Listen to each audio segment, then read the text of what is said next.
A kú déédé àsìkò yìí, kókó inú ìwé ìròyìn la mú wá fún yín láti inú àwọn ìwé ìròyìn ilẹ̀ Nàìjíríà. Orúkọ tèmi ni Ọmágbémisọ́lá Ọmọlọ́gọ̀mádẹ àìjẹran ẹdán.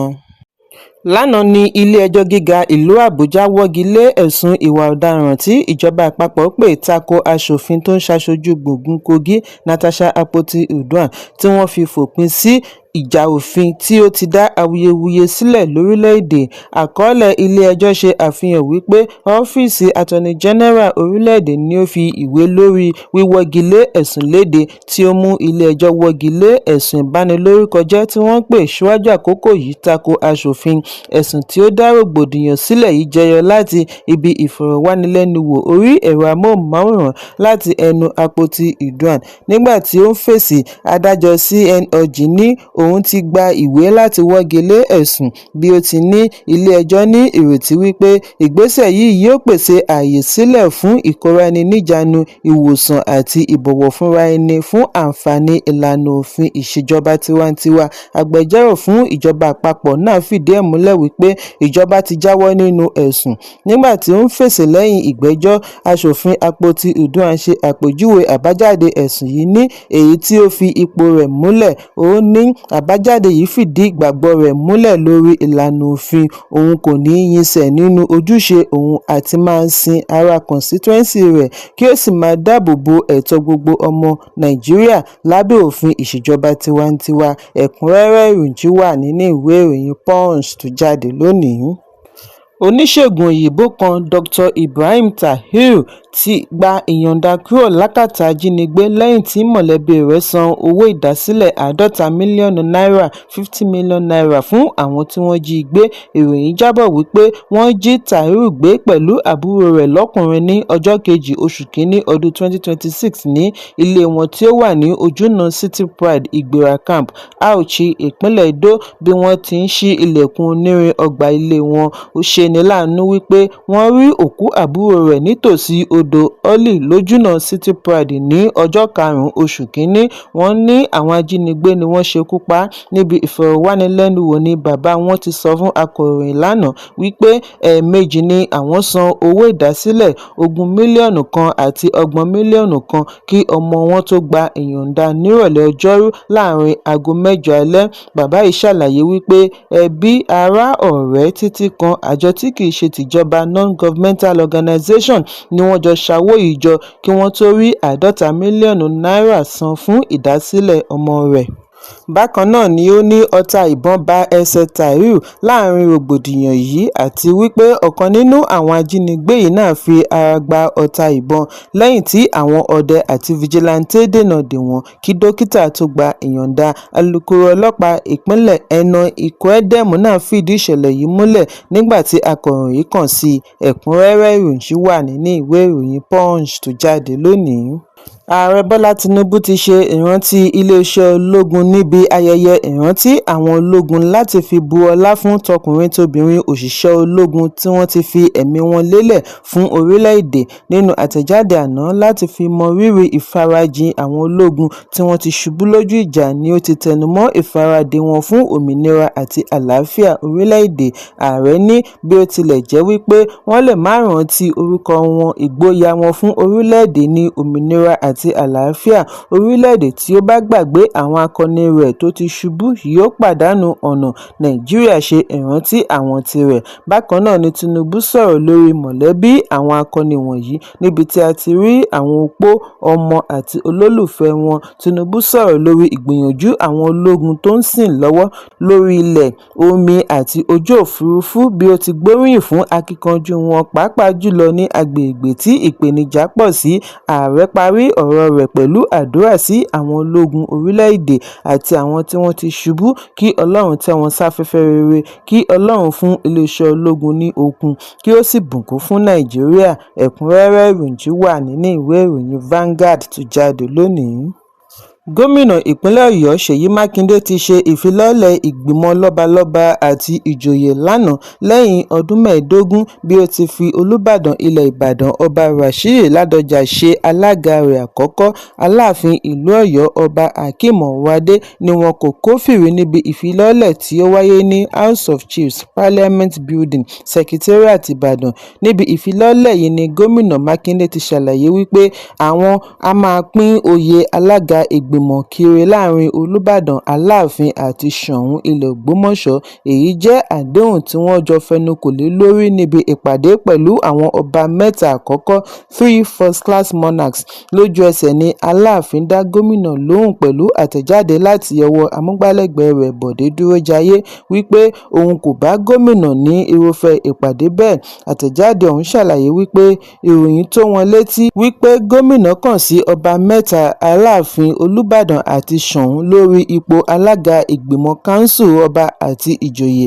Aláàfin ní òun ọba onímọ̀-ẹ̀rọ Abímbọ́lá Hakeem Ọ̀wádé kìíní kò fi ìgbà kankan ní ìpàdé pẹ̀lú gómìnà tàbí àwọn ọba méjì yòókù tí wọ́n dárúkọ. Bákan náà ni Aláàfin kò wí fún gómìnà tàbí ṣe àdéhùn pẹ̀lú gómìnà lórí pínpín ipò alága láàrin ọba mẹ́tẹ̀ẹ̀ta ní ìpínlẹ̀. Ìfilọ́lẹ̀ àná wáyé láàrin àhesọ wípé fàákájà wà láàrin Aláàfin àti Olúbàdàn. Àìpẹ́ yìí ni fọ́nrán kan gba orí ẹ̀rọ abánidọ́rẹ̀ẹ́ tí ó ṣe àfihàn Aláàfin níbi tí kò ti dìde kí Olúbàdàn níbi ayẹyẹ kan. Bákan náà ni wọ́n rí bí ọba Ládọjà náà ṣe kọ̀ àti gba ọwọ́ pẹ̀lú Aláàfin. Ṣùgbọ́n níbi ìfọ̀rọ̀wánilẹ́nuwò pẹ̀lú akọ̀ròyìn ní ìlú Ìbàdàn lánàá ni ọba Ládọjà ti kọ àhesọ wípé fàákájà wà láàrin òun pẹ̀lú ọba Ọ̀wádé. Ẹ̀kúnrẹ́rẹ́ ìròyìn wà nínú ìwé ìròyìn Punch tó jáde lónìí. Abubakar Atiku Abubakar tí í ṣe ọmọkùnrin igbákejì ààrẹ àtijọ́ Atiku Abubakar ti darapọ̀ mọ́ ẹgbẹ́ òṣèlú All Progressives Congress (APC) kúrò ní PDP bí ó ti kéde àtìlẹ́yìn rẹ̀ fún sáà kejì ààrẹ Bọ́lá Tinubu. Abubakar ni wọ́n kí káàbọ̀ sí APC lánàá ní ilé ìgbìmọ̀ bí igbákejì ààrẹ ilé aṣòfin Barau Jibrin pẹ̀lú àwọn adarí ẹgbẹ́ yòókù láti ẹkùn àríwá ìlà oòrùn ti gbà á lálejò. Nígbà tí ó ń ṣàlàyé ara rẹ̀, Abubakar ní ìpinnu òun àti darapọ̀ mọ́ ẹgbẹ́ tó ń ṣèjọba lọ́wọ́ wáyé látàrí ìgbìyànjú ààrẹ ilé ìgbìmọ̀ tí ó tayọ. Abubakar kéde àtìlẹ́yìn rẹ̀ fún ààrẹ Tinubu níbi àtúndìbò ọdún 2027 bí ó ti darí gbogbo àwọn ọmọ ẹgbẹ́ àti alámòjútó iléeṣẹ́ ẹgbẹ́ tí ó dá sílẹ̀ ní ọdún 2022 tí wọ́n ń pè ní Aske Atiku Organization tẹ́lẹ̀ kí wọ́n tètè bẹ̀rẹ̀ àtìlẹ́yìn wọn fún APC àti Renewed Hope Agenda ààrẹ. Ó ní pẹ̀lú ìgbésẹ̀ tuntun yìí, òun yóò ṣiṣẹ́ pẹ̀lú Sínátọ̀ Barau láti mú kí èròǹgbà ààrẹ fún sáà keje wá sí ìmúṣẹ ní ọdún 2027. Ẹ̀kúnrẹ́rẹ́ ìròyìn wà nínú ìwé ìròyìn Premium Times tó jáde lónìí. Olùdíje du ipò ààrẹ ọdún 2023 láti ẹgbẹ́ PDP ti fèsì lórí bí ọmọ rẹ̀ ṣe bọ́ọ̀dì sí APC. Ó ní èyí jẹ́ ìpinnu rẹ̀ fúnra rẹ̀, personal choice. Ìròyìn jábọ̀ wípé ọmọkùnrin Atiku Abba Abubakar kúrò ní PDP bọ́ sí APC. Ó sì jẹ́jẹ̀ẹ́ láti ṣiṣẹ́ fún àtúndìbò ààrẹ Bọ́lá Tinubu ní ọdún 2027. Nígbà tí ó ń fèsì pẹ̀lú àtẹ̀jáde, Atiku ní ìpinnu ọmọ òun àti darapọ̀ mọ́ APC jẹ́ tirẹ̀ nìkan pátápátá, entirely personal. Ó ní irúfẹ́ ìpinnu báyìí kì í ṣe tuntun nínú ìṣèjọba tiwantiwa. Òun kò lè ti ọmọ òun gbọ̀ngbọ̀n lórí ọ̀rọ̀ tó ní í ṣe pẹ̀lú ẹ̀rí ọkàn. Ohun tí ó ṣe pàtàkì sí òun jùlọ ni ìṣèjọba tí kò dára APC àti ìṣòro ọrọ̀ ajé tí ó ti dá wàhálà sílẹ̀ fún ará ìlú. Òun dúró lórí ìpinnu òun àti ṣiṣẹ́ papọ̀ pẹ̀lú àwọn tí èrò wọn jọ dọ́gba láti mú àyípadà rere bá ìṣèjọba kí wọ́n sì fún ará ìlú ní ìrètí tí yóò mú ìrọ̀rùn àti ìdàgbàsókè wá. Ẹ̀kúnrẹ́rẹ́ ìròyìn wà nínú ìwé ìròyìn Vanguard tó jáde lónìí. Ilé ìgbìmọ̀ ìpínlẹ̀ Rivers ti gbáradì àti bẹ̀rẹ̀ ìgbésẹ̀ ìyọnípò tako gómìnà Siminalayi Fubara àti igbákejì rẹ̀ Ngozi Odu. Àwọn aṣòfin ìpínlẹ̀ ṣe ìkéde yìí lónìí níbi ìpàdé pẹ̀lú akọ̀ròyìn. Gẹ́gẹ́ bí àlàyé wọn, wọ́n ní ìyọnípò wà lábẹ́ òfin bí wọ́n ti ṣe ìkìlọ̀ wípé kí ẹnikẹ́ni má rí ìgbésẹ̀ tako Fubara ní ẹ̀tanú tako ẹ̀yà. Èyí ń wáyé bí àwọn ọmọ ẹgbẹ́ ilé ìgbìmọ̀ láti ìjọ ṣe rọ agbẹnusọ kí ó ṣí chamber fún àwọn aṣòfin láti padà sídìí ìgbésẹ̀ ìyọnípò wọn tako Fubara àti igbákejì rẹ̀. Bí a kò bá gbàgbé wípé lánàá Ọjọ́bọ̀ ni ó yẹ kí ilé ìgbìmọ̀ ìpínlẹ̀ bẹ̀rẹ̀ ìpàdé padà, ṣùgbọ́n lónìí ni àwọn ọmọ ẹgbẹ́ kórajọ sí conference hall ní residential quarters wọn tí wọ́n ń pè fún ìpàdé. Àwọn ọmọ ẹgbẹ́ tí wọ́n gbé ìgbésẹ̀ yìí ní àwọn ṣe èyí látàrí bí gómìnà àti igbákejì rẹ̀ ṣe kọ̀ àti yanjú gbogbo ọ̀rọ̀ tó ní í ṣe pẹ̀lú ìlànà òfin tí wọ́n sọ̀rọ̀ lé lórí nínú ìwé àkíyèsí ìyọnípò impeachment notice. Honorable Barile Nwaoko tó ń ṣaṣojú Kana constituency 1 àti Emilia Amadi tó ń ṣaṣojú Obio Apo constituency 2 tí wọ́n kọ́kọ́ bá àwọn akọ̀ròyìn sọ̀rọ̀ ní àwọn ti ṣetán àti bẹ̀rẹ̀ ìgbésẹ̀ ìyọnípò.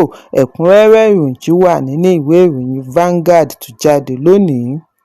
Ẹgbẹ́ òṣèlú All Progressives Congress (APC) ẹ̀ka ìpínlẹ̀ Èkó ti ṣe àpèjúwe ìpinnu Abubakar Atiku Abubakar, ọmọkùnrin Atiku Abubakar, tí ó kọ̀ àti darapọ̀ mọ́ ẹgbẹ́ òṣèlú African Democratic Congress (ADC) lọ darapọ̀ mọ́ APC ní ìtìjú ńlá fún iṣẹ́ òṣèlú Atiku.